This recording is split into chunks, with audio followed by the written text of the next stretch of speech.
आप सुन रहे हैं किसान तक पॉडकास्ट गुड़ की डली।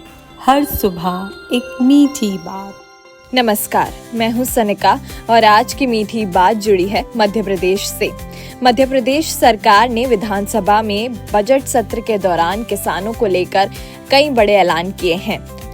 उप मुख्यमंत्री और वित्त मंत्री जगदीश देवड़ा ने सोलर पंप को लेकर एक बड़ी घोषणा की है। उन्होंने बताया कि 3,000 करोड़ रुपए की लागत से प्रदेश के किसानों को 1 लाख सोलर पंप दिए जाएंगे। इससे डीजल बिजली पर निर्भरता घटेगी और खेती की लागत कम होगी। सरकार ने साफ किया है कि किसान परिवारों को किसान सम्मान निधि और मुख्यमंत्री किसान कल्याण योजना के तहत प्रति वर्ष कुल 12,000 रुपए की सहायता पहले की तरह जारी रहेगी। ये फैसला छोटे और सीमांत किसानों को सीधी राहत देने वाला माना जा रहा है। वित्त मंत्री जगदीश देवड़ा ने कहा कि समाज के कमजोर वर्गों के लिए संचालित विभिन्न पेंशन योजनाओं के तहत वर्तमान में 54 लाख से ज्यादा नागरिकों को लाभ दिया जा रहा है। उन्होंने बताया कि प्रधानमंत्री जन धन योजना के अंतर्गत अब तक प्रदेश में करीब 4 करोड़ 61 लाख खाते खोले जा चुके हैं, जिससे गरीब वर्ग के आर्थिक सशक्तिकरण और सामाजिक सुरक्षा को मजबूती मिली है। सरकार का लक्ष्य प्रदेश को देश की मिल्क कैपिटल के रूप में विकसित करना, जिसके लिए डॉक्टर भीमराव अंबेडकर कामधेनु योजना के तहत डेयरी लगाने पर सब्सिडी दी जा रही है। इसके साथ ही पहली बार बहुआयामी गरीबी सूचकांक आधारित बजट प्रक्रिया को संस्थागत रूप दिया गया है और कृषि, पशुपालन और मत्स्य पालन को मूल्य समर्थन से जोड़कर रोजगार के नए अवसर सृजित किए जा रहे हैं। वित्त मंत्री ने कहा कि खेती के साथ साथ मत्स्य उत्पादन को बढ़ावा देने के लिए 412 करोड़ रुपए का प्रावधान किया गया है।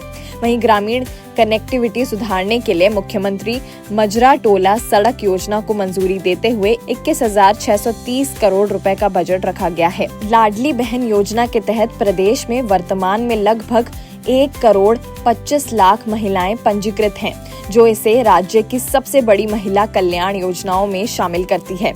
सरकार ने महिलाओं की आर्थिक मजबूती को बढ़ावा देने के लिए मासिक सहायता राशि 1,250 रुपए से बढ़ाकर 1,500 रुपए कर दी है। योजना के प्रभावी संचालन और निरंतर लाभ सुनिश्चित करने के लिए वित्तीय वर्ष 2026-27 में 23,882 करोड़ रुपए का बजटीय प्रावधान किया गया है।